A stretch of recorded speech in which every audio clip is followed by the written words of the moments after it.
àsìmọ́ àkùlà ọlọ́lá ló ṣe àdámọ́níyà lórí ìyálẹ́ṣà láwùjọ àwọn onímọ̀. Ìmọ̀ yẹn pọ̀ púpọ̀ kò kéré alákùnlé fani lọ́ba ni ó jẹ́. Ó tó wá ní ìyànràn gan wípé àṣẹ ìhùwà àdàmú ló kọ́ wa ní kéwù. Ẹyẹ yan wá pàrọ́mù náà bà ní Ádámọ̀. Alágége máa kú iṣẹ́ tẹ̀sán mi máa dọ̀la. Lọ́dọ̀ fẹ́ tó sọ mí mọ́ di ẹ̀kọ́ àgbàkọ́rọ̀. Alágége máa kú iṣẹ́ tẹ̀sán mi máa dọ̀la. Owó gbogbo. Iṣẹ́ mi ṣe ìkùnà Ádámọ̀ wúlò fún ẹ̀dá aráyé. Wọ́n tàn mọ́ lẹ́sẹ̀ẹ́sì pẹ̀lú ìmọ̀ tó bá fún wọn fààyè ayé náà jẹ́. هي أمة واحدة والصلاة والسلام على سيدنا محمد صلى الله تعالى عليه وعلى آله وصحبه أجمعين وعلى كل من أمن به وبدعوته واتبع هداه إلى يوم الدين. أما بعد أقول السلام عليكم ورحمة الله تعالى وبركاته. وعليكم السلام ورحمة الله وبركاته. adúpẹ́ lọ́dọ̀ Ọlọ́run ọba tí ó ṣe ìjọ wa yìí tá ń pè ní ìjọ Islam tó bá wa ṣe lẹ́yọ̀kan tí ẹjọ́ Islam yóò pé méjì. Ìyẹn fúnra rẹ̀ tó lọ́pẹ́ fẹ́ni tó bá jẹ́ mùsùlùmí láti fi ṣe fáàrí pé hadhihi al-umma ummatan wahida, pé ìjọ wa yìí o ìjọ ẹyọ kan ni. So ìyẹn náà tó lórí rẹ̀ gbogbo ẹni tí ń bá ń jẹ́ mùsùlùmí ló fi jásí pé níta máa fi mọ̀ pé ìjọ ẹyọ kan ni láàmà fi mọ̀ wípé kìtàbù wahidun, ìwé wọn ẹyọ kan náà ni. níwèé méjì tó yàtọ̀ sí al-Qur'an. al-Qur'an huwa al-kitabu al-wahida min Allah subhanahu wa ta'ala ila nabiyyi Muhammadin. Ìwé ẹyọ kan tó wá látọ̀dọ̀ Ọlọ́run sọ́dọ̀ Ànábì Muhammad. Tọ́lọ́run bá sì jọ máa yé wa wípé ma 'allamnahu ash-shi'ra wa ma yanbaghi lahu in huwa illa dhikrun wa qur'anun mubin. Ìwé yìí ò wá pé méjì nínú ayé, ẹyọ kan yìí náà ni. Wa ibadatuna wahida, ìjọsìn wa náà ẹyọ kan náà tún ni. Salawatul khams, ìrun wákàtí márùn wa náà yí padà. As-sunnah wa shi'a, wọn à ní irun mi tó yàtọ̀. Salatul fajr huwa salatul fajr, hiya salatul fajr inda shi'a wa inda sunnah. Ìrun fajari yẹn náà lọ́dọ̀ sunna ó kọ̀ọ̀kan yẹn náà ní jẹ́. Wa raka'atuha raka'atani, raka méjèèjì náà làwọn méjèèjì òkè. Kadhalika fi zuhuri wal asr wal maghrib wal isha, ìrun tí wọ́n jọ kí ní maghrib isha kò tó yàtọ̀ síra wọn. Ṣé rí pé oríire ní fúnjọ yìí. Kadhalika sawmuhum, àwẹ̀ wọn ni sawmu wahid, àwẹ̀ kan náà ni fi shari Ramadan. Ṣíà ò ní gbààwẹ̀ kó wá ní Ramadan òun máa gbà nínú Shawwal tàbí wọn máa gbà nínú Sha'ban, wọn à lóṣù tí wọn lọ́tọ̀ yàtọ̀ sóṣù Ramadan. Ramadan yẹn náà ni Ṣíà ó gbà, náà ni sunna ó gbà. Wa hajjuhum hajjun wahid, ájì ẹyọ kan náà ló dá wọn pọ̀, wọn alájì kan tí wọ́n lọ. Tí Ṣíà bá fẹ́ lọ ájì, Makka ni ó lọ. Tí sunna bá fẹ́ lọ ájì, Makka ni ó lọ. Kadhalika zakatuhum zakatun wahida, tí wọ́n bá sì yọ zaka ẹyọ kan náà ni. Wa qira'atuhum fi salawatihim qira'atun wahidatun, gbogbo tí wọ́n jọ kà lórí irun nǹkan ẹyọ kan náà ni. Fatiha lọ́dọ̀ Ṣíà náà ni, Fatiha lọ́dọ̀ sunna. Suwarul Qur'aniyya tí wọ́n máa kà yẹn náà làwọn súrà tí sunna ó kà náà ni Ṣíà ó kà. Eléyìí náà lórí rẹ̀ àkọ́kọ́ tá a kọ́kọ́ bára wa dá ìpè Ọlọ́run ṣe wá ní mùsùlùmí. وجعل هذه الأمة أمة واحدة، وأنا كجو ما جاء ìjọ ẹyọ kan péré. Fáàrí ìjọ yìí náà ni ó máa fi jásí wípé ní inna dina inda Allahi al-Islam, ẹ̀sìn látọ̀dọ̀ Ọlọ́run náà ní Islam, kò sí mi. So ó wá ní la tamutunna illa wa antum muslimun ẹ sì gbọ́dọ̀ kú àfi kẹ́ jẹ́ mùsùlùmí kò ní wala tamutunna illa wa antum shi'a kò sọ pé wala tamutunna illa wa antum sunna ọlọ́run ò sọ pé ẹ gbọ́dọ̀ kú àfi kẹ́ jẹ́ shi'a ẹ gbọ́dọ̀ kú àfi kẹ́ jẹ́ sunna ó ní la tamutunna illa wa antum muslimun fa shi'atu muslimun fa sunnatu muslimun àwọn shi'a mùsùlùmí làwọn àwọn sunna mùsùlùmí làwọn náà in tí ò yé làákàyè ẹlòmíì ni wípé yóò máa dájọ́ lọ́kàn rẹ̀ látara pé ń tà ń wí òtẹ́ lọ́rùn yóò ní shi'a ni wọn. nahnu la nahkumu alayk naturuku hukmaka li rabbina wa li rabbik àwọn ò ní ṣèdájọ́ rẹ̀ àáfi ìdájọ́ rẹ̀ lẹ̀ fọlọ́n tó ni wa. so èmi èé ṣe shi'a mi ò sì lákìdá shi'a torí pé lánàá òde yìí ńgbà tí wọ́n post kíní lecture yẹn àwọn ẹrú ọlọ́run kan èpè ni wọ́n ń ṣẹ́ àádìí sunnatun muhammadiyyatun ṣé súnà ànábì nìyẹn pé òfò lẹ́ṣẹ̀ àwọn aràn dìdìrìn la'natullahi alaykum min fihil muslim látòrí ahọ́n mùsùlùmí ilal muslimi akhi sí mùsùlùmí ọmọ ìyá rẹ̀ tànàbí sọ wípé ali muslim ẹni tí ń jẹ́ mùsùlùmí man salimal muslimun min lisanihi wa yadi òun náà lẹni táwọn mùsùlùmí là wọ́n mórí bọ́ kúò ń bí ọ̀rọ̀ tí ò dá tí ń bẹ láhàn rẹ̀ wọ́n mórí bọ́ kúò níbi tí ò dá tí ó fọwọ́ rẹ̀ kọ́ ẹ wá dákun lórí Facebook lónìí táwa ni mùsùlùmí ṣe alimuslimu alladhi yaqulu sayyi'atan an akhihi almuslim ṣe mùsùlùmí tí ń sọ tí ò dá sọmọ ìyá rẹ̀ mùsùlùmí awil muslimu alladhi yaktubu sayyi'atan an akhihi almuslim tàbí mùsùlùmí tí ń kọ́ tí ò dá nípa ọmọ ìyá rẹ̀ mùsùlùmí. à ń ṣe fáàrí lónìí àní wọ́n bi ànábì léèrè pé manil muslim ta ni mùsùlùmí alayhi salatu wassalam ó ní man salimal muslimun òun náà lẹni táwọn mùsùlùmí mórí bọ́ min lisani kó ń bí ahọ́n rẹ̀ wayadi àti ọwọ́ rẹ̀ la yaqulu sayyi'atan am muslimi akhi kò sọ tí ò dá nípa mùsùlùmí ọmọ ìyá rẹ̀ wala yaktubu sayyi'atan an akhi kò sì mọ́ kọ́ tí ò dá nípa ọmọ ìyá rẹ̀. alukurani dẹ̀ ń sọ fún wa yìí pé yawma nakhtimu ala afwahihim ọjọ́ kan ń bọ̀ ọlọ́run ó sì lé ẹnu ọ̀rọ̀ òní ti bẹ̀ jáde mọ́ wa nukallimu aydihim àwa máa ní kọ́wọ́ tá a fi ń kọ̀ọ̀kan yóò mọ̀ sọ̀rọ̀ wa tashhadu arjuluhum ẹsẹ̀ yìí ó wà máa jẹ́rìí sí bima kanu yaksibun látara ń tẹ́ gbáyé ṣe. so yawma la yanfa'u malun wala banun ọjọ́ tó wó tá a ní òní wúlò wala banun ọjọ́ tó mọ̀ ní ṣe fi ṣe fáàrí illa man atallaha bi qalbin salimin àfẹnitọ́ kan rẹ̀ bá dọ́dọ̀ ọlọ́run ní mímọ́ tí ò ní tí ò dá nínú ọkàn rẹ̀ sẹ́lómi ẹ wá dákun ta ló mórí bọ́. lónìí nísìnyí tó lílérò ni pé súnà ni ó gbé ọ wà àlìjẹ́nà in tó nílérò ni pé ṣíà ni ó gbé ọ wà àlìjẹ́nà kí wá ni wọ́n ń bèrè nínú ṣíà kí ni wọ́n ń bèrè nínú súnà ṣèbí wà ní. ọlọ́run dákun fi wá mọ̀nà kó o ṣíjú àánú wọ̀ wá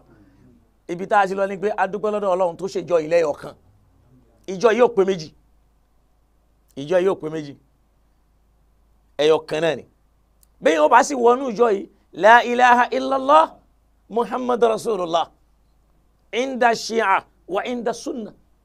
lọ́dọ̀ ń ṣíà àti lọ́dọ̀ ní sunna sọ pé a sọ wípé wá gba ṣíà mi ò sì ní wá gba sunna in tí ò kọ́kọ́ yé wa ni pé àwọn àwo ló ní sunna àwọn àwo ní ṣíà gbogbo ẹni tó bá ti lè já sí wípé onísúfí ni onísunna ni bẹ́yàn bá ti wà lórí mazhabu kan minal madhahibil arba'a nínú àwọn ojú ọ̀nà mẹ́rin táwọn àfáàjọ òun là kalẹ̀ ka imami abi hanifa wa malik wa shafi'i wa hanbali tó bá ti wà lórí kan bẹ́ẹ̀ alùsùnà ni ọ. ìwọ tó bá ti wá yàtọ̀ sáwọn yíhun ṣíà lókù yẹn àmọ́ àwọn wàhábíyà ni wọ́n wá dé ni wọ́n tún wá fọ́gi mọ́ àwọn ojú ọ̀nà yẹn pé wọ́n yéé ṣe onísúnnà báwọn nìkan ló ní súnnà kọ́lọ̀ kó dákun kókó wáyọ̀ mẹ́. àwa tọrọ ìkẹ́gẹ̀ fún anabiwa Muhammad sallallahu ta'ala alayhi wa sallam àtàwọn ọmọlẹ́yìn anabi tí wọ́n súnmọ́ anabi tí wọ́n ṣe dáadáa sí kọ́lọ̀ ń bá wa kẹ́ wọn látòrí ẹni tó ti bẹ̀rẹ̀ débi tó parí sí àti gbogbo àwa táwa ń jẹ́ mùsùlùmí lẹ́yìn wọn àtẹ̀ntó wà lórí ìlànà wọn àtẹ̀ntó ń tọ ojú ọ̀nà wọn olúwa ọlọ́run dákun bá wa ṣíjú àánú wò wọn kó o sì bá wa kẹ́ wọn. látara bẹ́ẹ̀ a kí ẹ̀yin ọmọ ìyá wa tààjọ ń wo ètò yìí pé asalaamu alaykum wa rahmatulahi ta'ala wa barakatuhu láti bẹ̀ àwa kí maulana sheikh adam abdullahi al-alori ẹni ọlọ́run ọba ń kí ní gbogbo ìgbà ọlọ́run bá wa kẹ́ bàbá lágége abákaná maulana sheikh kamaluddin al-adabi ọlọ́run bá wa kẹ́ wọn la nufarriqu bayna adim min rusuli àwọn èyí yà kan sọ́tọ̀ nù wọn maulana sheikh yusuf al-abaji ọlọ́run bá wa kẹ́ wọn maulana sheikh mustapha saglulu sanusi ọlọ́run bá wa kẹ́ wọn àwọn tí wọ́n jẹ́ tìlú tiwa náà ládàáyẹn rí látọ̀rí maulana sheikh muhsin edu wa sheikh abdullatif amuni wa sheikh jirjis akọ̀dọ̀ gbogbo àwọn mẹ́ta ní irinṣẹ́ sheikh adama ni wọn ọlọ́run bá wa kẹ́ wọn àtàwọn tá a wá jáde lára wọn kọ́lọ̀ ń kẹ́ àwọn náà fún wa àwọn tí wọ́n wá kú láyé ọlọ́run bá wa ṣe wọ́n pẹ̀lẹ́pẹ̀lẹ́ dákun ọlọ́run má dà wọ́n láàmú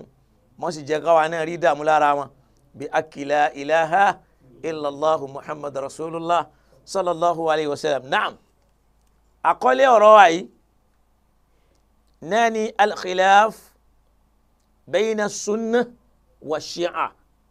tàbí ká sọ yìí pé alfarku bayna sunna wa shi'a aw alilfarku bayna sunna wa shi'a aw alilkhilaf bayna sunna wa shi'a ìyàtọ̀ láàrin onísúnnà àtẹni tí ń ṣe shi'a tàbí ká sọ yìí pé ìjẹ́ yàtọ̀ ń bẹ láàrin ẹni tí ń ṣe súnnà àtẹni tó ń pèrè ẹ̀ ní shi'a torí pé ìjẹ́ shi'a ó kọ lásán ló ń jẹ́ ìjẹ́ súnnà ó kọ lásán ló ń jẹ́ kí wá ló ń gbénu shi'a rẹ̀ ṣe kí ló ń gbénu súnnà rẹ̀ ṣe òun la bùkátà lọ́dọ̀ Ọlọ́run.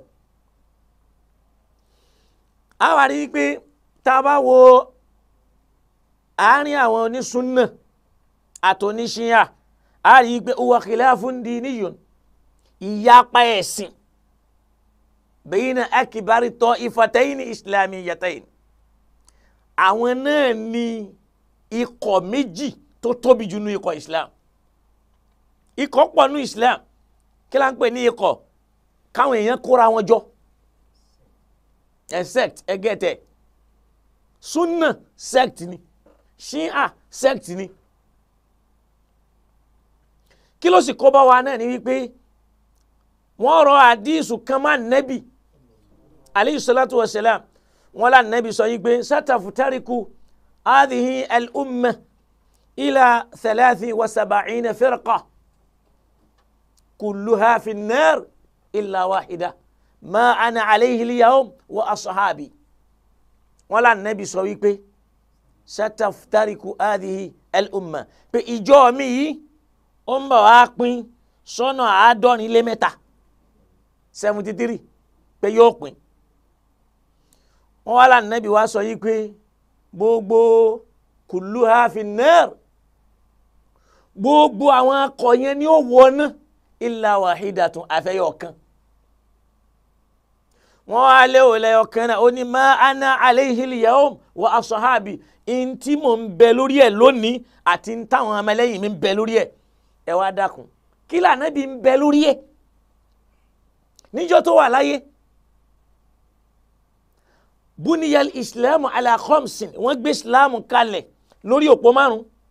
kéèyàn máa jẹ́rìí pé kò sẹ́ńtà mẹ́sìn yàtọ̀ sọ́lọ́hun ẹ wá dákun ikọ̀ wo ló ń bẹ tí ó gbà bẹ́ẹ̀ kọ́ máa kírun wákàtí 5 mùsùlùmí wo ni ó wà láyé tí ó máa jẹ́ ọmọlẹ́yìn Ànábì tí ò ní kí wákàtí 5 àfẹ́ntì nǹkan bá ń ṣe kó máa gbàwé nínú Ramadan mùsùlùmí wo ní ń bẹ tó jẹ́ pé Ramadan rẹ̀ inú Ṣawali ní gbà àbí inú Ṣàbán bí zaka bá dé lọ́dún kó sì yọ mùsùlùmí wo ló já sí pé táìtì ni ó lọ sọ ní ṣọ́ọ̀ṣì tí èsì pé sàká ni ó yọ tó bá lówó tó sì gbọ́ síláàmù yé mùsùlùmí wo ni ó fẹ́ lọ Mẹ́kà torí ẹ pé tí èsì para Mẹ́kà ló mú lọ́wọ́ dání tí ó wà níbi tó wọ́n lọ òun ó lọ Mọ́sàr tàbí ibi tó wọ́n lọ òun ó lọ bòmí a máa mọ̀ pé síláàmù rẹ̀ ò pé ẹ wá dákun ta ló wá ń jẹ́ mùsùlùmí tí ò ní sí lórí ìntànẹ́bì ń bẹ lórí ẹ̀ ìntànẹ́bì ń bẹ lórí ẹ̀ náà lálẹ́ Qur'an anabi wà lórí Sahih Bukhari àbá anabi ń bẹ lórí Sahih Muslim ṣá anabi ń bẹ lórí Sunan Ibn Majah àbá anabi ń bẹ lórí Sunan Abi Dawud tàbí ń bẹ lórí Sunan Nasa'i ṣó wà lórí Sunan Ahmad tàbí ká pè ní Musnad ṣó wà lórí Muwatta Imam Maliki anabi ò mú àwọn wọ̀nyẹn rí intomal al-Qur'an lam yarifu kitab al-Bukhari bẹ́ẹ̀ arọ́fẹ́ al-Qur'an alladhi nuzila ilayhi Qur'an tó sọ̀ kalẹ̀ fún lọ́mọ kí wàhálà anabi ń bẹ lórí ẹ̀ tálùsùn náà bá wà tu yóò ní kulluha fin nar gbogbo ọjọ́ mùsùlùmí yẹn ni ó wọ náà yóò wá ní illa al-jama'a àfi jàmáà súnnà nìkan bóní ṣíyà ó bá tú yóò ní illa wahida àfijọ́ ẹyọ kan ma ana alayhi al-yawm wa ashabi ṣíyà ó sọ pé àwọn nìkan ni bí tẹ̀bùlíìgù ó bá tú òun náà sọ yí pé ìjọ tẹ̀bùlíìgù ni gbàmádíà ó bá tú yóò sọ yí pé ìjọ amadíà ni bẹ́lẹ̀ yìí náà ó bá tú yóò níjọ eléyìí ni ṣẹ́rí pé ó ní gbogbo wa ti dàrú eléyìí ó á yọ èyí kúrò nínú ìjọ yóò fi wọ́ sí dákun kí ni wọ́n ń ṣe táwọn tó kù ò ṣe irun ló ń kí tí wọ́n kí ni irun gbọ́n lè gbéyàwó àlìjẹ́nnà ni wallahi irun gbọ́n lè gbéyàwó àlìjẹ́nnà tó bá yẹ pé irun gbọ́n lè gbéyàwó àlìjẹ́nnà ni yahudi ti wà àlìjẹ́nnà irun gbọ́n tó bá lè gbéyàwó àlìjẹ́nnà ni kò sí yahudi kan tí ó wọ̀ náà lọ́hùn torí pé ó lè jẹ́ yahudi kó o mọ́ ní irun gbọ́n ó sì ní túbọ̀ mọ́ tí ó ga so irun gbọ́n ò lè gbéyàwó àlìjẹ́nnà torí pé Al-Qur'an yawma la yanfa'u malun wala banun illa man ata Allaha bi qalbin salimin ẹni tó bá ní òye yóò mọ̀ yí pé kìí ṣe yí pé mo fẹ́ gbé sí ṣíyà kìí ṣe pé mo fẹ́ gbé fún súnnà Maulana Sheikh Adam níjọ́ tí wọ́n ń bẹ láyé ariwo tí wọ́n pa títí tí wọ́n fi jáde láyé náà ni pé kájọ́ kan làwa ń ṣe Allah kájọ́ kan làwa ń sọ ẹ má ṣe jan yà wá lọ́tọ̀ọ̀tọ̀ kájọ́ kan làwa ń ṣe kájọ́ kan làwa ń ṣe kájọ́ kan làwa ń ṣe ẹ má ṣe jan yà wá lọ́tọ̀ọ̀tọ̀ kájọ́ kan làwa. kájẹ́ ọ̀kan lànàbì bá wa wáyé tọ́lọ́run bá gbé kalẹ̀ fún wa kó wa ń dájọ́ ọ̀nà fọ́mọ ìyá rẹ̀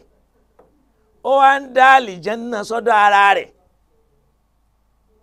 pé ìjọ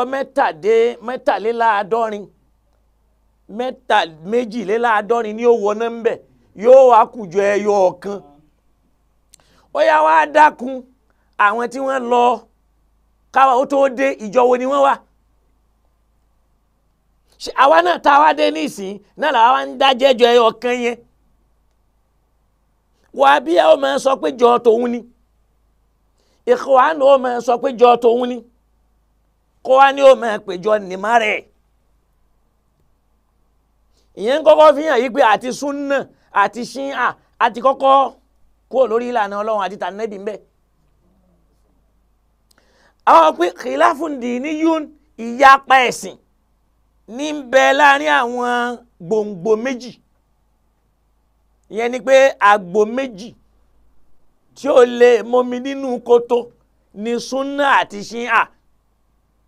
lẹ́ẹ̀mẹ́ fi gbọ́ pé áàlù súnnà ẹ̀ẹ̀mẹ́ gbọ́ pé wà ṣíà kí wá ló fa wàhálà àwọn tó ń fa wàhálà yẹn ó póríṣiríṣi tí ó máa jásí pé yartakisul khilaf ala iddati mahawari àwọn ìjíròrò tó ń bí wàhálà láàrin wọn ó póríṣiríṣi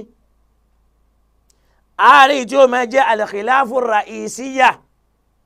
ìyapa níbi pé ta lọ̀gá ta la ṣáájú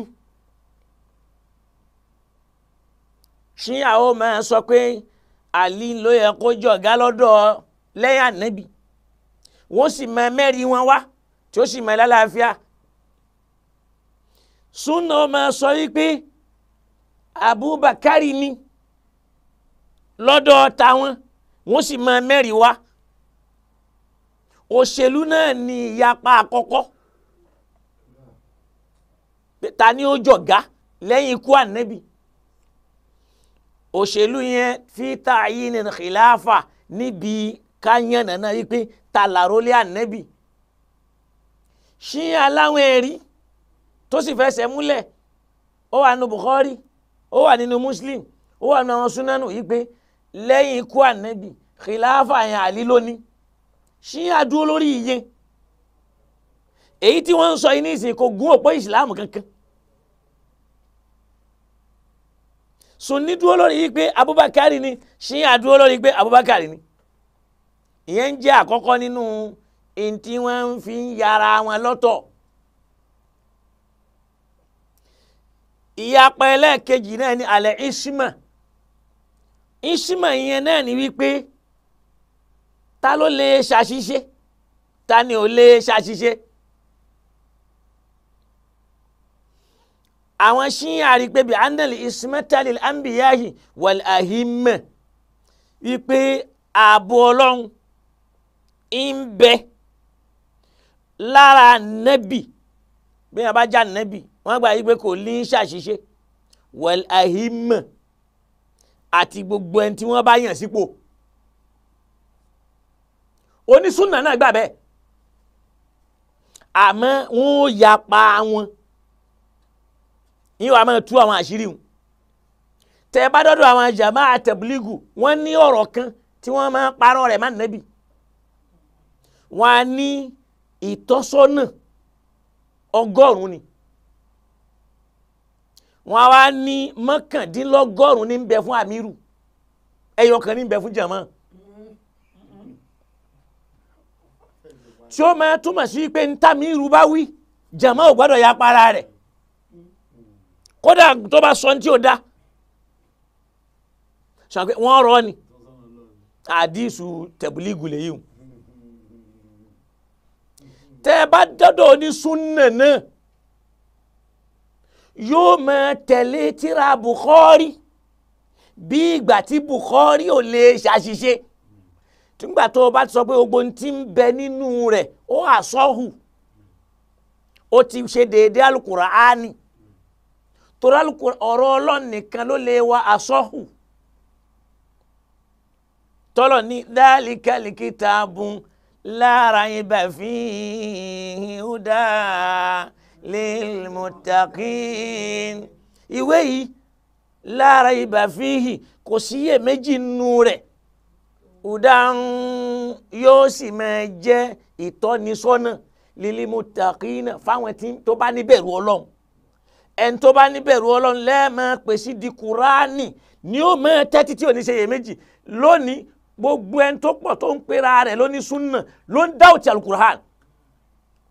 in tó bá fi lè mú in tẹ́ ẹ bá sọ yẹn tó bá ti lè yapa àdísù kan yóò ṣe iyèméjì lérí ẹ̀ kí wàá ní ìyàtọ̀ rẹ̀ pẹ̀lú oníṣíà tó gbà yí pé al-ismatu lil anbiyahi wa lil ahimma pé isma yẹn ń bẹ fáwọn ànábì Ọlọ́run ó sì ń bẹ fáwọn aṣáájú àwọn sọ bẹ́ẹ̀ pé liyakunu dalilan lil muslimina torí pé àwọn ànábì yẹn àtàwọn aṣáájú yẹn ni ó máa jẹ́ ìtọ́ka fáwọn mùsùlùmí wa marja'ahum ọ̀dọ̀ wọn ni wọ́n máa ṣẹ́rí wá wọ́n gbà bẹ́ẹ̀ nínú al-aqaidul islamiyya àwọn kókó tí wọ́n ta fún ẹ̀sìn lẹ́ni tá a bá ń sọ̀rọ̀ àkídà onísúnnà òun náà rọ àkídà sínú ìsìláàmù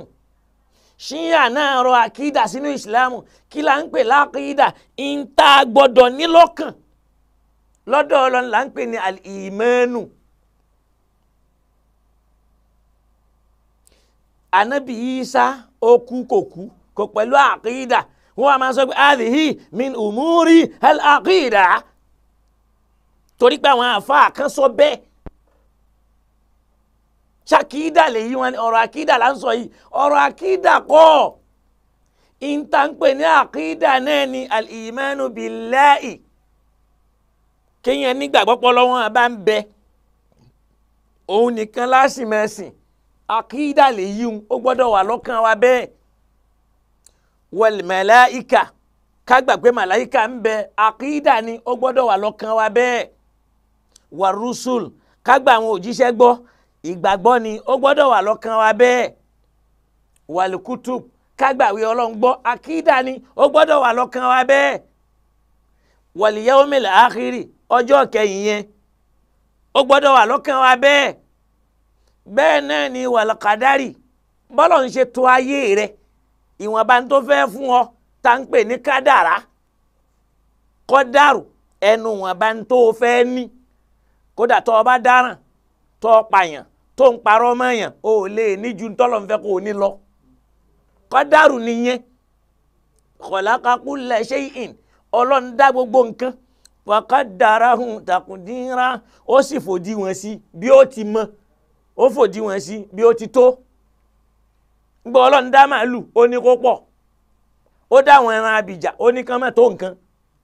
ó dá àwọn ẹdìyẹ ó ní kí wọ́n pọ̀. Tó bá já sí pé bálàǹgbá ṣe ń tò mọ́ giri lejò ń tò mọ́ giri mo lábọ̀ sí. Ó dá gbogbo nǹkan ó fòdí wọn sí. Lọ́yẹ́ pé lọ́dọ̀ oníṣíà wọ́n gbà yí pé àwọn ànábì Ọlọ́run ò lè ṣàṣìṣe àtàwọn aṣáájú àwọn. Tó sì jásí pé lọ́dọ̀ onísúnnà ya'taqidu bí annal ismata lil anbiya'i faqat pé àwọn ànábì Ọlọ́run nìkan ni ò lè ṣàṣìṣe. Ọlọ́run ọba ò sì dẹ́nìkan tí ò lè ṣàṣìṣe atal anbiya àwọn méjèèjì náà ni wọ́n fẹ́ẹ̀lì ń bẹ. Torá ànábì a máa ṣàṣìṣe ènìyàn ni ló ń bí pé kúl sọ fún wọn wípé innama ana basharun mithlukum yuha ilayya sọ fún wọn pé innama ana basharun mithlukum sọ fún wọn pé abára ènìyàn bíi tiyín lèmi náà yuha ilayya ntí mo fi yàtọ̀ náà ni pé Ọlọ́run a máa mí sí mi lára pé kí n sọ̀rọ̀ basharu ni albasharu yukhtihu wa yusibu níbòmí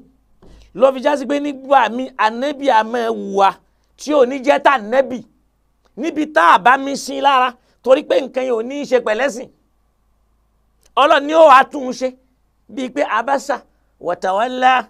an ja'ahu al-a'ma wa ma yudrika la'allahu yadhakka sọ pé ó ṣàṣìṣe Ọlọ́run pè é ṣàkíyèsí pé rárá má ṣe bẹ́ẹ̀ ó wá pọ̀ bẹ́ẹ̀ nínú Al-Qur'ani bẹ́ẹ̀ tí wọ́n sì tún nínú Kùránì tí wọ́n ń pè ní ìsímẹ̀ ni pé Ọlọ́run ní wallahu yasimuka minan nasi baligi ma unzila ilayka min rabbika máa jẹ́ fáwọn ènìyàn máa polongo rẹ̀ fún wọn ma unzila ilayka ntí wọ́n sọ̀kalẹ̀ fún ọ sínú Al-Qur'ani min rabbika látọ̀dọ̀ Ọlọ́run ọba rẹ̀ wa illa mutafa'ali tọba wa kọ̀ tó máa polongo Kùránì yẹn fàmẹ́ bẹ́ẹ̀ lago tààrin ṣàlàtàhún òrìṣẹ́ Ọlọ́run jẹ́nu ayé nu ni tó bá ti ń jẹ má bẹ̀rù wallahu ya'simuka minan nasi Ọlọ́run bó máa dáàbò bò ọ́ kú òǹbí aburú àwọn èèyàn bí wọ́n bá ṣe kò ní ràn ọ́ làwọn yẹn bá gbìyànjú sí pé kò ní ṣàṣìṣe kò lè ṣàṣìṣe níbi wáyìí ó lè ṣàṣìṣe ń bò míì nínú Sahih Muslim ó sọ ń bì kan ó ní antum a'lamu bi shuhuni duniyakum ẹ̀yin lẹ́ẹ̀mọ̀ jù mí lọ ètò nípa àdàgbàsókè ayé ànábì ò mọ̀ tẹkinọ́lọ́jì ó ti wá sọ kalẹ̀ pé antum a'lamu bi shuhuni duniyakum ẹ̀yin lẹ́ẹ̀ nímọ̀ jù mí lọ níbi ètò dàgbàsókè ayé fama qultu lakum minallahi fahuwa akun àmọ́ tí ń bá wí tó bá jásí pé látọ̀dọ̀ Ọlọ́run ni fahuwa akun òtítọ́ ni o wa ma qultu min nafsi àmọ́ tí ń bá sọ tó bá jẹ́ pé èmi mo wí bẹ́ẹ̀ nípa ọ̀rọ̀ ilé ayé innama ana basharun èèyàn ni mí o mo lè wí bẹ́ẹ̀ kó má rí bẹ́ẹ̀ kẹ́nìkan wa máa ń sọ fún wa yí pé bẹ́ẹ̀ ṣinṣin tó bá bọ́ sínú oúnjẹ ọwọ́ àkọ́kọ́ tí ń bá ń gbé bọ̀ yóò pọ́ìsì ní oúnjẹ yẹn yóò tún wá kí ọ rẹ̀ àwa mùsùlùmí wa máa parọ́ pé àwọn dókítà kan wọ́n ti fẹ́ la ilaha illallah eṣinṣin tó já sí pé tí wọ́n bá fi àwọn kinní tí wọ́n máa fi wò nǹkan yẹn wò tó bá ti bọ́ sórí nǹkan ìdí ni ó mọ̀ yí sí ìdí tó bá fẹ̀ dí báyìí sínú nǹkan ìdí ni ó mọ̀ yí sínú rẹ̀ ẹ̀ sì lè fojú rí àmọ́ àwọn microscope ó gbé wọ́n wá lánàá sọ pé tí ń bá ń bọ̀ wá o yóò gbé poison yóò kọ́kọ́ àtàkì oúnjẹ òun èyí yóò àtàkì oúnjẹ rẹ̀ tó bá wá mú wá yóò wá gbé ke yóò gbé sí ànábì wá ẹmu síbi kẹ́ ẹ fi rọ́pọ̀ kẹ́ ẹ wá bukú ọ̀nbẹ nì kẹ́ ẹ wá sọnù ó ti pa poison ní oúnjẹ yẹn tí ẹ bá ṣe yí pé egungun burúkú ta ní Nàìjíríà ni kí lẹ́rọ pé ó fa àrùn àjàkálẹ̀ àrùn tó pọ̀ nílẹ̀ yìí ẹ̀yin ẹ wo ìgbésí ayé tẹ́ṣinṣin máa ń lò nínú ṣáláńgá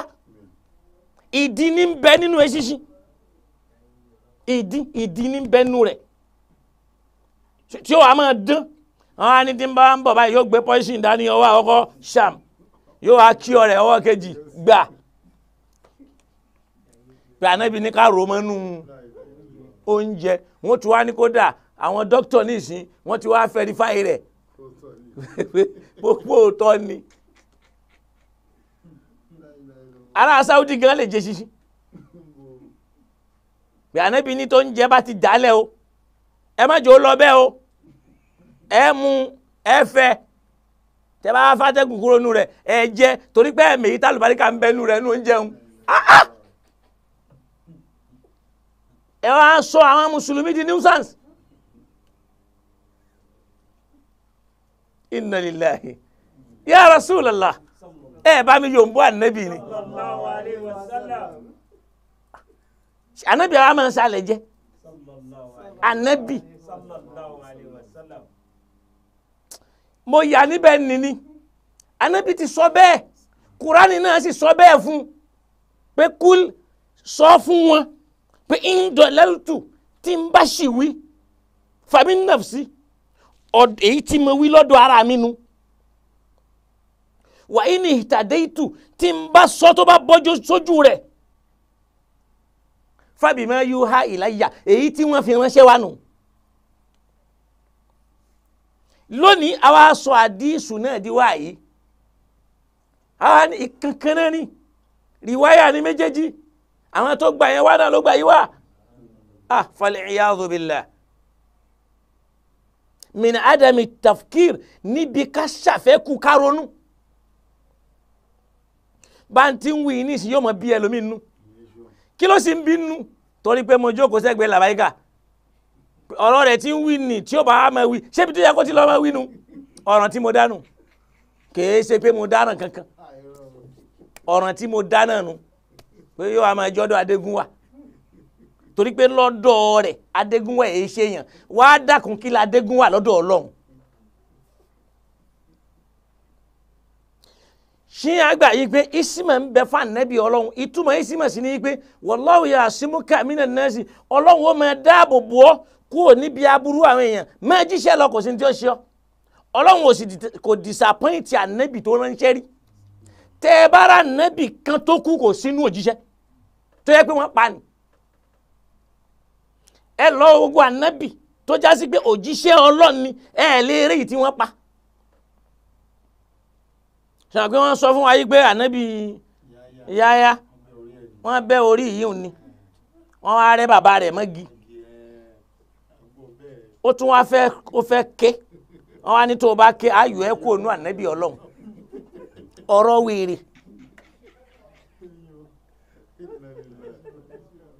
lọ́mọ tọ́lọ̀ wọn bá ń sọ fún Zakariya yìí pé nubashiruka bi gulamin ismuhu Yahya á fún ọlọ́mọ ọkùnrin kan Ọlọ́run fúnra rẹ̀ ló sọ ló kọ pé Yahya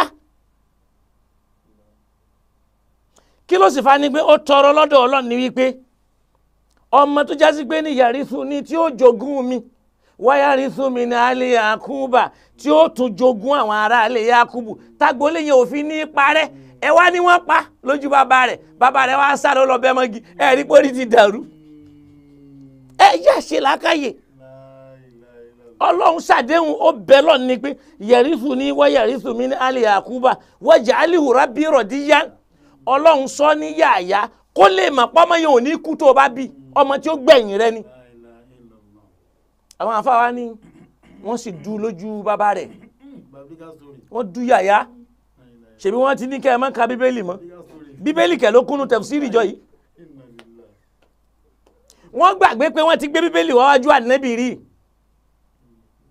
nínú Sahih Bukhari náà ni nígbà tí wọ́n ń sọ̀rọ̀ wípé kí ni ìdájọ́ ẹni tó ṣe ṣìnà lọ́dọ̀ wọn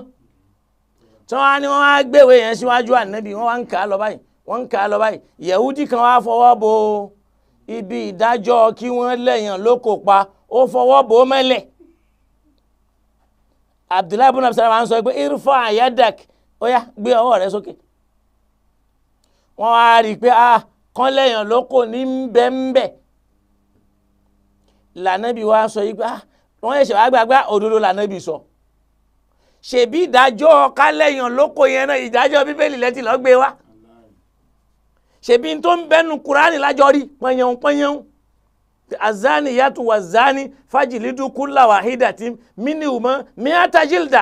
mùsùlùmí wo ló gbàgbọ́ ní onísúnà ìwọ wa ń pe ṣíà ní káfìrí ìwọ tó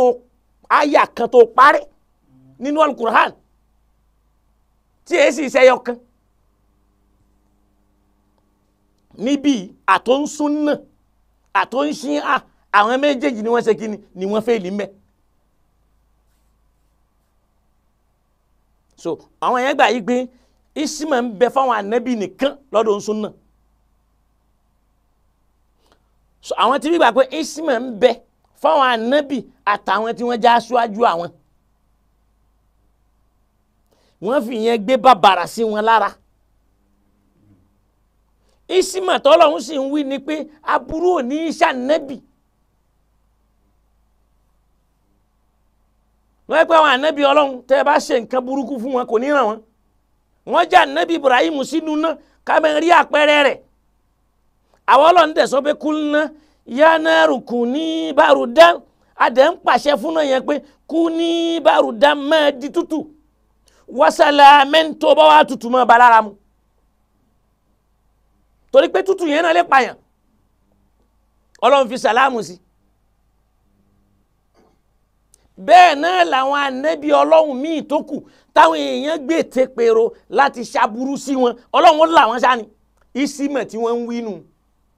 kìí ṣe wípé tán bá sọ̀rọ̀ lọ́dọ̀ ara wọn ọ̀rọ̀ yẹn lè fèlè gẹ́gẹ́ bí ènìyàn bẹ́ẹ̀ tí mú ọ̀rọ̀ ayé pé wọ́n ń gbin ẹ̀yìn ànábì náà wá débẹ̀ yìí gbà ń tẹ́ ń gbìn yìí èyí ṣe tẹ́ ń gbìn báyìí wọ́n ní báwọn tí máa ń ṣe nù tó fi ń ṣiṣẹ́ àná ó yẹ gbìn lọ́nà báyìí náà bá gbìn ní ò bá ṣèso mọ́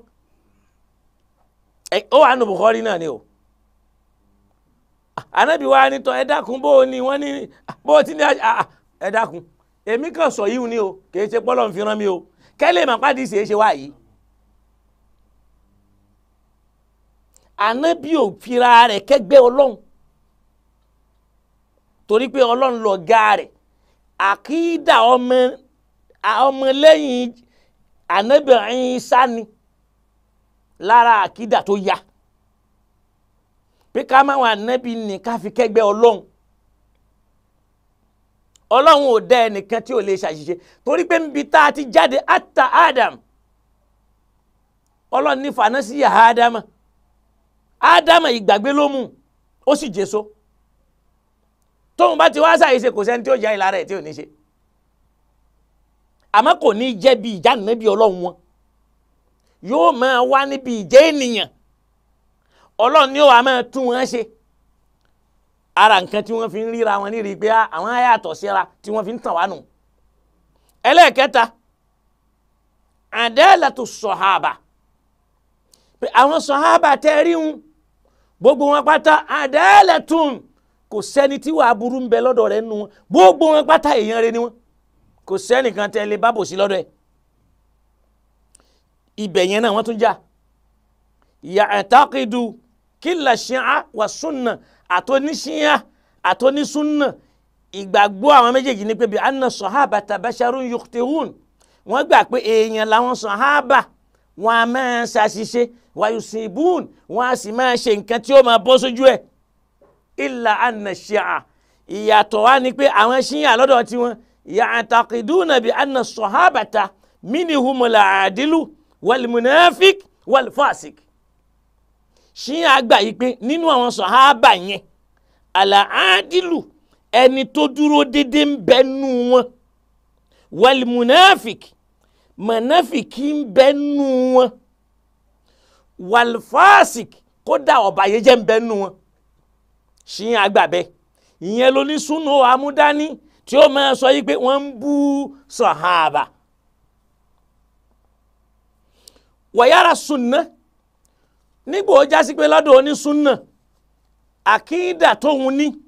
náà ni pé bí anna sọ̀hábàtà kulluhum udulun pé gbogbo sọ̀hábà pátá níbi ó ti bẹ̀rẹ̀ débi tó parí sí udulun kò sẹ́nìkan tó ní láì fi nú wọn kò sẹ́nìkan tó lábùkù lára wa taradi anhum wajibun ká yọnu sí wọn túláàsì ní fún wa ẹ wá jẹ́ àjọ gbé ọ̀rọ̀ méjèèjì wò nígbà tí ṣíyà ń sọ̀rọ̀ ó ní minihum munafikun ó ní minihum fasikun ó ní minihum laadil ṣàpọ̀ pín sọ́nà mẹ́ta ẹ wá já lọ sínú alukur'an bí kur'ani ti pín ìrìn èèyàn sí mẹ́ta ńjọ́ táyé ti ń bọ̀ rẹ̀ pé summa awrasna alkitaba alladhina istafayna min ibadina àwa ọlọ́run la jogún tírà tá a gbélé àwọn tá a ṣàlẹ́ṣà nínú àwọn ẹ̀dá wa lọ́wọ́ faminihum zalimun li nafsihi àrínú wọn tó ṣàbòsí ara rẹ̀ wa minihum muqtasidun àṣírínú wọn tó wà níwọ̀ntúnwọ̀nsì yóò fi síbi aburú yóò tún pọ̀n síbi tó dá wa minihum sabiqun lil khayrati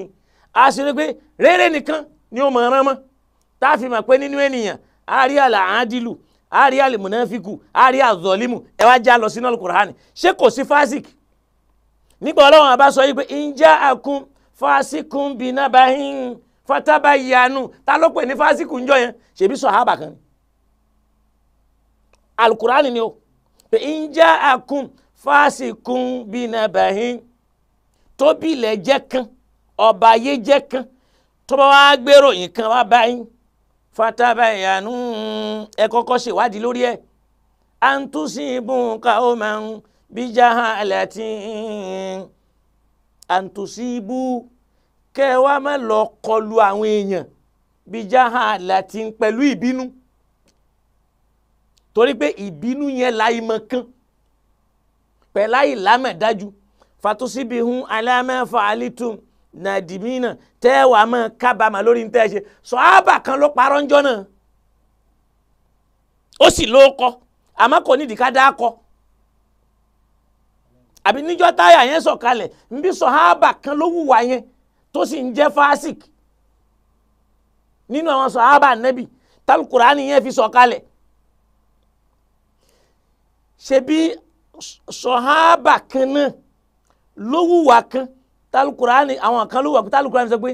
ma kana lakum an tu'dhu rasulallahi kò lẹ́tọ̀ọ́ fún yín kẹ́ ẹ máa dá nẹ́bì láàmú ìyẹn fi àwọn sàhábà kan dá nẹ́bì láàmú wọ́n ń kó nira bá nẹ́bì tọ́lọ́hun fi ń sọ fún wọn pé la takunu kalladhina azawu Musa ẹ má dàbí àwọn tí wọ́n kó nira bá Musa tó ń gbé ma kana lakum an tu'dhu rasulallahi kò lẹ́tọ̀ọ́ fún yín kẹ́ máa ní ànẹ́bì lára ìyẹn fi hàn pé nínú àwọn sàhábà rẹ̀ àwọn kan ní lára ṣé ni ó là nẹ́bì lára yẹn ṣáádìlù ní í ṣe ni ṣèbẹ́ nìkan ló wo ànẹ́bì títí tó sọ wípé anta zọlímù alábòsí ni ọ́ nínú sàhábà nẹ́bì táwọn bá wá ń sọ fún wa pé minihumul àdìlù èèyàn tó dúró dédé ń bẹ nínú wọn ní gbogbo wọn ní mùnáfìkì ń bẹ nínú wọn bẹ́ẹ̀ náà fásikù ń bẹ nínú wọn kùránì sì pé nínú wọn ní fásikì ṣèbẹ́ nìkan ló parọ́ mọ́ Aisha ń bí sàhábà ni ẹnìkan ló parọ́ mọ́ Aisha yìí pé ó ṣe ṣìnà sàhábà nẹ́bì ni sàhábà nẹ́bì ni ṣé a rí i pé àti ṣíà àti súnà ìfẹ́ ló ń ṣe wọ́n àmọ́ níbí náà tá a bá níyàwó ẹ fúnra yín gbé làákàyè lé ta lọ́rọ̀ ẹ pegedé nú àwọn méjèèjì súnà gbà yí pé gbogbo sàhábà kò sẹ́ni ó lábùkù lára nú wọn oníṣíyàn sì gbà yí pé rárá o nínú wọn ń bẹ tó jẹ́ èèyàn gidi nínú wọn sì ń bẹ tó jẹ́ alábòsí tó jẹ́ mọ̀náfìkì tó yẹ pé bó ṣe ń ṣe tọlọ́hun náà ló tún ń ṣe kejì wájú apàdà sínú Al-Qur'an nígbà ọlọ́run àbá ń sọ yí pé wa minan nasi man ya'budullaha ala harfin wa in asabahum khayrun itma'anna bihi wa in asabathu fitnatun inqalaba ala wajhihi khasira ad-dunya wal akhirah dhalika huwa al-khusranul mubin. Ó dà pé bóyá bí inú suratu Hud ni ó wà níbi ọlọ́run sọ pé wa minan nasi ó ń bẹ nínú ẹ̀yin ènìyàn wọ̀nyí man ya'budullaha ẹni tí ń sin lọ́hun ṣàpé mùsùlùmí lè yíwù aláàrùfín lórí ẹnu lásán ìyẹn fi hàn pé ó wà náà sàhábà yẹn náà tó ń sin lọ́hun lẹ́nu lásán ó ń sin lẹ́nu lásán tálùkọ́ ni wà ní asabahum khayrun tí dáadáa bá ṣẹlẹ̀ sínú ayé rẹ̀ itma'anna bihi inú rẹ̀ ó máa dùn ọkàn rẹ̀ ó máa fi ṣe fáàrí ká àwa náà tó tọ́ sí wa in asabatuhum fitnatun àmọ́ ń jọ́ tí ìyà bá dé tí nǹkan ṣe inqalaba ala wajhihi ní ó bá kẹ́yìn sọ́lọ́hun Kùránì ló wí o látara bẹ́ẹ̀ khasira dunya wal akhirah ní ó bá pàdánù ayé àti ọ̀run yẹn ni pé yóò wá fi ìsìláàmù yẹn lẹ̀ ọlọ́ni dhalika huwa al-khusranul mubin ìyẹn gan ládánù tó lágbára jù ṣebí sàhábà ní ń báwí tí ṣíyà bá wá sọ pé minihumul àdìlù ẹni tó ṣe déédéé ń bẹ lára wọn wà minihumul munafiku ẹni tó jẹ́ mùnáfìkì ń bẹ nú wọn wà minihumul fàásíkù òbílẹ̀jẹ́ ń bẹ nú wọn. Kùránì náà sì gbé wọn bẹ́ẹ̀. Àwọn súnà sì gbà yí pé rárá gbogbo ẹ̀ ń bá ti jẹ́ sàhábà a gbọ́dọ̀ gbà yí pé déédéé ń bẹ lára gbogbo wọn tó o bá ti gbà bẹ́ẹ̀ ìgbàgbọ́ rẹ̀ dínú ni torí pé innaha min umuri al-aqida torí pọ́nrọ́ àkídà ni lọ́dọ̀ tiwọn.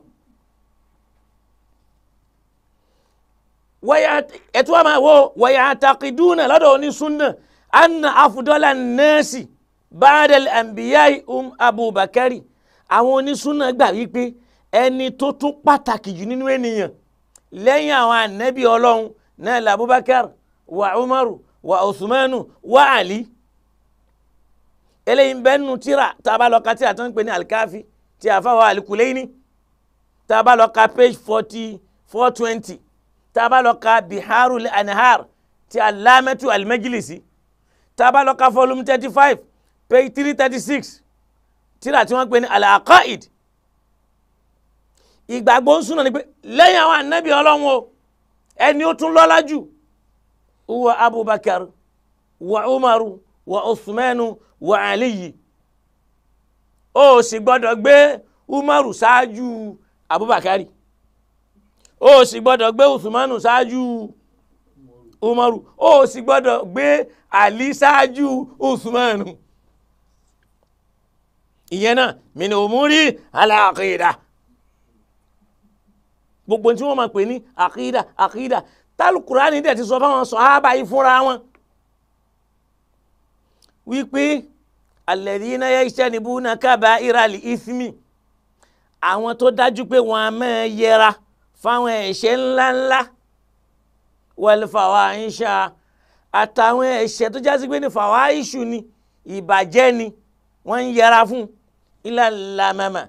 yàtọ̀ sáwọn ẹ̀ṣẹ̀ tá a ṣe ládàámọ́ fẹ́nìyàn àṣàwọn náà ládàámọ́ ẹ̀ṣẹ̀.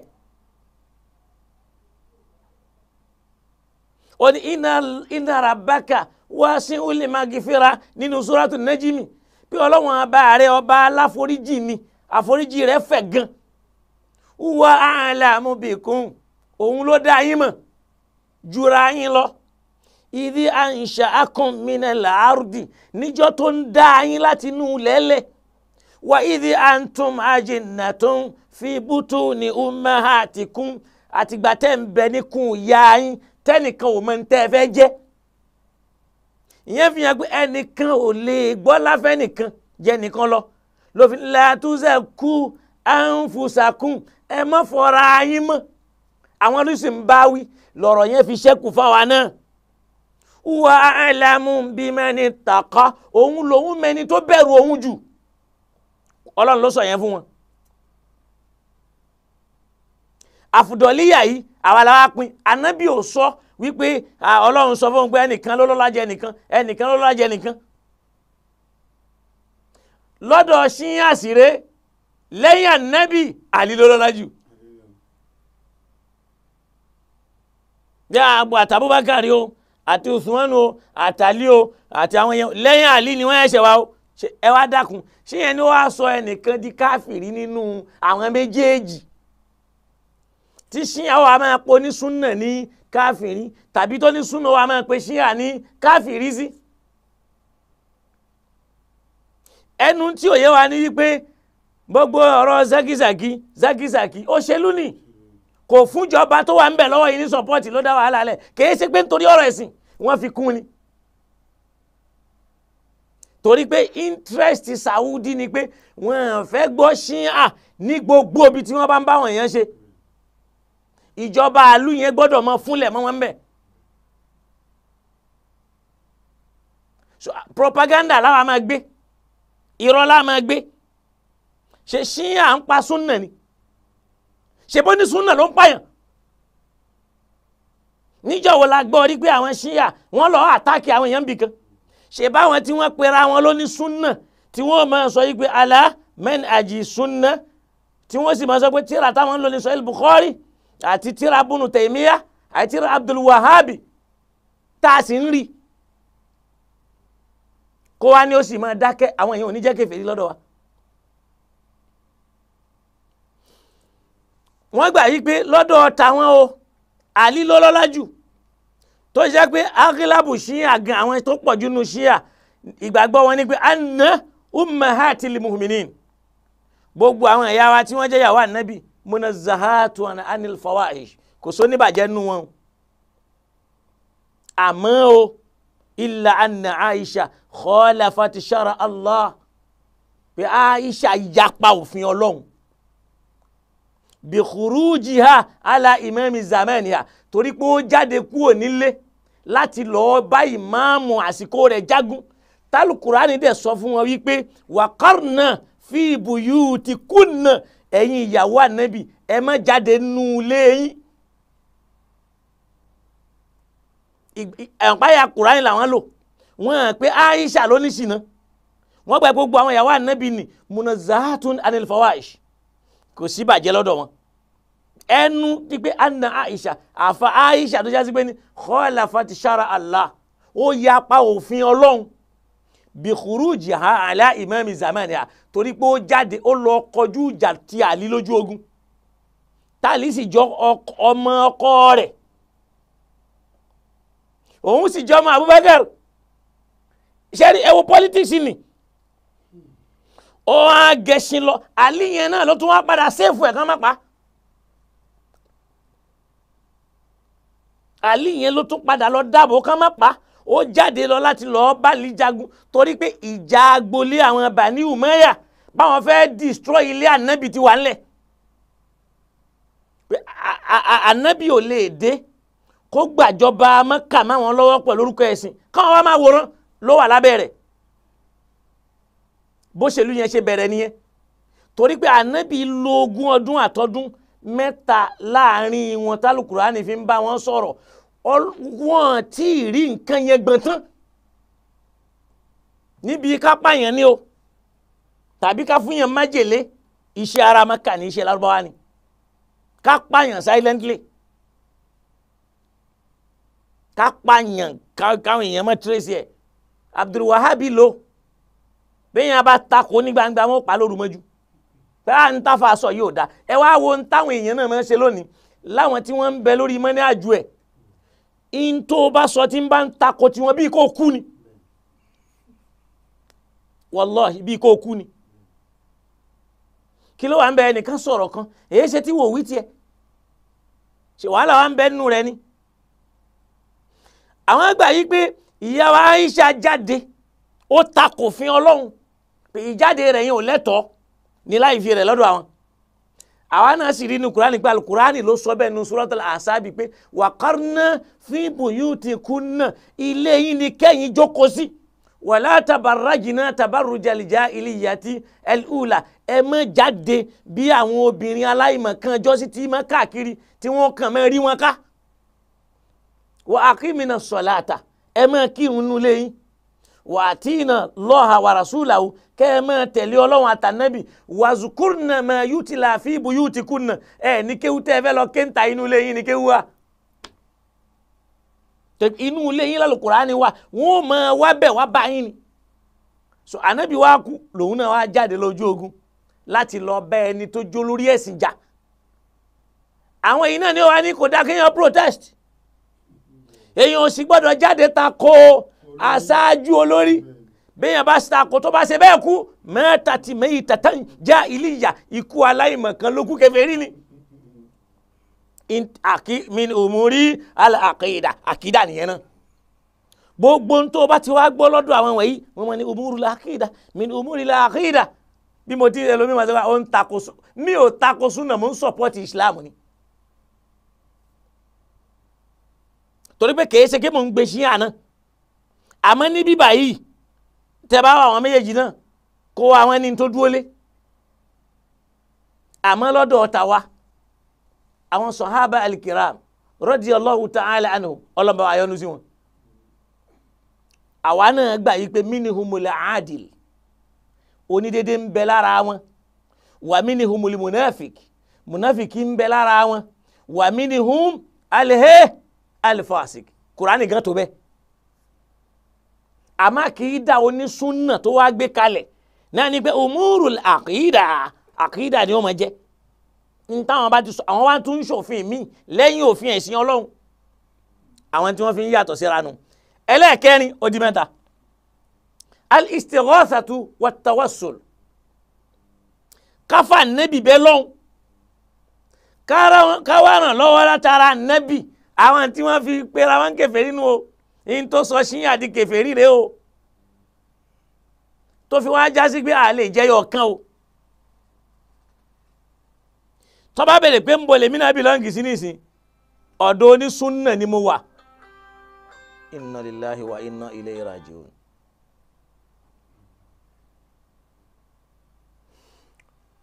tó bá níbo làwa wà nísìn onísúnnà ni wá àwọn oníwọ́n máa lò kíní in ti ń bẹ lórí ustaz yìí àwọn onísúnnà ní máa lò èyí tí ń bẹ lórí mi náà àwọn onísúnnà ní lò ọ̀dọ̀ súnnà la wà àmọ́ kèé ṣe súnnà tó dẹ̀sìrú kèé ṣe súnnà tó ń dẹ̀sìrú as-sunnatul mutawasita súnnà tó balance tí ó láṣẹ jù kò sì ṣàṣe ètò kìí ṣe súnà yìí pé tá a bá fẹ́ ṣàwàlá kí n tún fọ ọrùn ṣé mo fẹ́ wẹ̀ ni àbí kí n wá tún ṣe ẹsẹ̀ kọjá kókósẹ̀ kìí ṣe súnà yìí tó àwọn kan náà ń bẹ́bẹ́ tí wọ́n ṣan ọmọ kalẹ̀ ọkọ̀ọ̀kan báyìí ọlọ́run kò ṣíjú àánú wa onísúnà làwa náà lọ́dọ̀ àwọn oníṣíyà yàrá jawaz al-istighatha bil ibadi wa salihin bil ubadi wọ́n àwọn rí ní rí pé gbogbo ẹni tó bá jólù sí lọ́hùn tá a mọ̀ àtẹ̀yàn rẹ̀ kal a'imma wal anbiya gẹ́gẹ́ bí àwọn aṣáájú wa tí wọ́n ti lọ àtàwọn ànẹ́bí ọlọ́hun àlefọ́lá àwọn tọrọ lọ́dọ̀ ṣíyá ibẹ̀ yẹn ló ní súfì ti dáràn torí pé ìpínlẹ̀ súfì yẹn náà ọ̀dọ̀ ṣíyá ló ti wá. Abdul Qadir Jilani ó wá láti Baghdadi ṣé ẹ mọ̀ pé Hasan al-Basra kìíní lòun ti wá Basra Baghdadi náà ni tóun jẹ́ náà àwọn tábàáìn tó ti jọ ń súfì. So ìyẹn fi hàn wípé àwọn onísúnnà àwọn yapa ṣíyà ń bẹ nì kí tún wá ṣe gbogbo wọn nínú àwọn onísúnnà ara àwọn tí wọ́n gbà yí pé jawaza tawassul bil anbiya wa salihin àlefa nẹ́bí àtàwọn èèyàn rẹ̀ bẹ́ẹ̀ lọ́hùn wa minhum man yara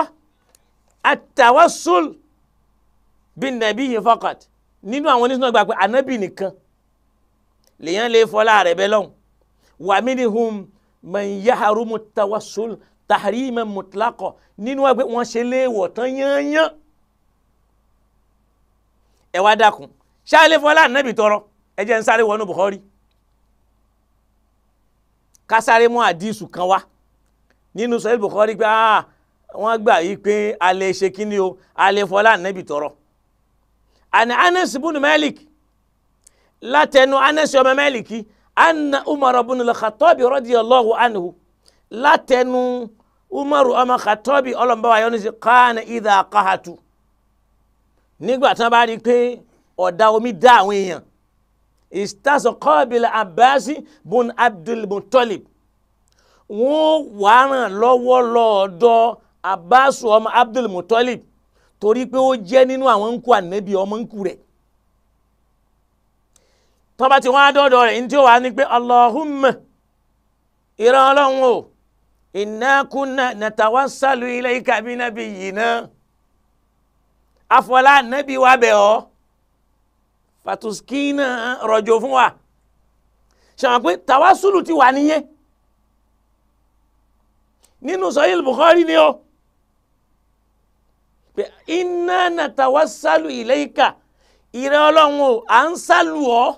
ẹni tó ń fi yàn ṣàkàṣọ pé ó ń fi ń bẹ ọlọ́run ni à ń fa nẹ́bí bẹ̀ ọ́ fatusikina pé kójò rọ̀ fún wa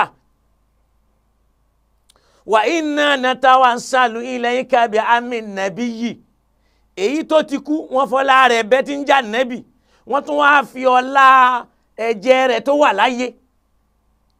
pé ọlọ́run a tún ń bẹ̀ ọ́ pẹ̀lú amú ànábì tó wà láyé yìí fásikì náà rọ̀jò fún wa fayusukọ́ náà òjò dẹ̀rọ̀ eléyìí lọ́dọ̀ àwọn sàhábà ni ó tún lè máa ẹlòmílẹ̀ gba ń bọ́ná ti rí nínú Bukhari ń bọ́ná ti rí ó wà nínú báàbù dhikiril Abbas tẹ́yìn bá lọ ka kìtáàbù fadli sàhábà ó wà nínú báàbù dhikiril Abbas níbi tó ti sọ̀rọ̀ Abbas gangan èyí ó bá ń bẹ̀ so yín wò nídìí ń táwa ẹ̀ṣẹ̀ máa rojọ́ lé lórí ọwọ́ à ń bẹ̀ kó wá náà ló mọ̀ sùkọ́lọ́ kódà kò sáàyè ni bá tún máa mú àwọn míì wá láwọn àdísù míì tó yẹ pé wọ́n fi ọlá ànábì bẹ lọ́hùn tí nǹkan yẹn dẹ̀ ṣẹlẹ̀ kódà ńgbà kan t'Abubakar ń sọ pé bóun bá kéwò òun má gbàgbé ànábì sì fún nírú àdúrà tí ó ṣe tí ó jẹ́ tàwásùlù fún. ìyẹn ni pé ẹ wá gbọ́ eléyìí kí n sáré fi kún. Abubakar lọ bá ànábì ó ní inni ata'allamul Qur'ana wa yuflitu minni bí n bá ń kọ́ kùránì a máa bọ́mọ́ mi lọ́wọ́ mi ìrántí. Ànábì wa sọ fún pé kúl máa sọ wípé Allahumma inni as'aluka bí Muhammadin nabiyyika wa Ibrahimu khalilika wa bi Musa nabiyyika wa Isa ruhika wa kalimatika wa bi Tawrati Musa wa Injil Isa wa Zaburu Dawud wa Furqanu Muhammad bi kulli wahyin ó wá ní sọ pé ìrẹ́ ọlọ́run ò ìní àsálùkà mò ń bẹ̀ ọ́ bí muhammadin nabiyika wọlá nabi rẹ muhammad wa ibrahim khalilika wọlá ibrahim tó pè láyò rẹ wa bí musa nabiyika wọlá musa nabi rẹ wa isa ruhika wọlá isa pé àṣẹ rẹ ni wa kalimatika ọ̀rọ̀ rẹ ni wa bí tawrati musa wọlá tawra musa wa injila isa wọlá injila isa wa zaburu dahuda wala zaburu dahuda wa furqani muhammadin wa wala alqur'ani tó fún muhammad bikulli wayin aw aytau wala gbogbo ọ̀rọ̀ kankan tí ń jẹ́ wáyí tó bí sànàbí lára wa qada in qada itahu àti gbogbo ọ̀rọ̀ kankan tó yanjú nú ètò ayé ẹni kankan pé ló máa sọ bẹ́ẹ̀ ò ní gbàgbé alqur'ani mọ́ kọ́ wá ní kélé ìsọnù mọ́ àwa mùsùlùmí lọ́wọ́ ká má wàá ní lẹ́lẹ́gbẹ́ ẹ̀yin ò lè fọlá nẹ́bi tọrọ bí wọ́n bá fọlá nẹ́bi tọrọ ṣírkùn qad dakhala fi ṣírk yukhrijuhu anil millah yóò jáde kúrò ní islam. àwọn tá à ń bá yí inú ayé rẹ̀ bí wọ́n bá wá wí yóò wá dọ̀tá wọ́n á ní àṣìyà ni innahu ala aqidati ṣíyà wọ́n fẹ́ lọ gbèrò nú àwọn ṣíyà wá sí south west sympathy nìyẹn sympathy nu wọ́n fẹ́ gbèrò nú àwọn ṣíyà wá south west ni torí pé ẹnìkan tí wọ́n ní àwọn làwọn ń bọ̀ lórí alimobaraku èmi kan ti dúró dè yín kò ní ìdíkẹ́ ẹ̀ṣẹ̀ṣẹ̀ ìṣẹ́pẹ́ ń bọ̀ ẹ tètè wọlé èwo làwọn ẹ̀ṣẹ̀ á máa dúró bí mùdírù bá sọ̀rọ̀ kan ẹ bẹ́ẹ̀ ta bàbá wí ẹ wà dákẹ́ ìyẹn fi hàn pọ̀rọ̀ ẹ̀sìn kọ́lẹ̀ ń sọ ẹ kórìíra mùdírù ni wallahi ìkórìíra mùdírù ni kìí ṣe pọ̀rọ̀ ẹ̀sìn tó bá jọ́rọ̀ ẹ̀sìn ni yóò máa bú ká máa bú bàbá ń bàbá ọ̀rọ̀ ẹ̀sìn wa lè yíwù táwa ni wọ́n bá wá jà lórí súnnà ni o torí súnnà ni wọ́n ṣe ń fọlọ́pàá ṣé torí pé o dárúgbọ̀n sí ni wọ́n kọ sínú petition rẹ̀ àbí ṣé torí pé ṣòkòtò rẹ̀ fò sókè àbí nítorí pé ìyàwó rẹ̀ jẹ́ lẹ́hà kí ló tà ń tán ayé. ìjà ò dá nínú ìsìláàmù kò sẹ́ni tí ó mọ̀ bẹ́ẹ̀ àmọ́ káwa náà ṣọ́ra fún tó lè fa wàhálà kọ́lọ́nkó là wá ń bẹ̀ ìyẹn mo kàn mú yẹn wá ni pé ká máa tún ayé pé ẹ̀rí pé ẹlòmíà tó wá ní up sunna ó di up man u ẹ wo bí tá a bá ìsìláàmù dé àwa bá ìsìláàmù débi pé àríra wa lọ́mọ ìyá mọ́ a lè kírun lẹ́yìn ara wa a máa wò pé ṣé ó ní irùngbọ̀n a tún máa gbé ṣòkòtò rẹ̀ ń bẹ lókè wọn a tún wọ̀ pé báwo ni fatia rẹ̀ ṣe rí ṣó kábí ohun lárúbáwá. gbàgbé àwọn baba lágége kaná àṣesílẹ̀ adam tàná akúrí ní ó gbàgbé yẹn o kò sí inú onímọ̀ tòní tí ó ṣàǹfààní mímọ́ baba adam.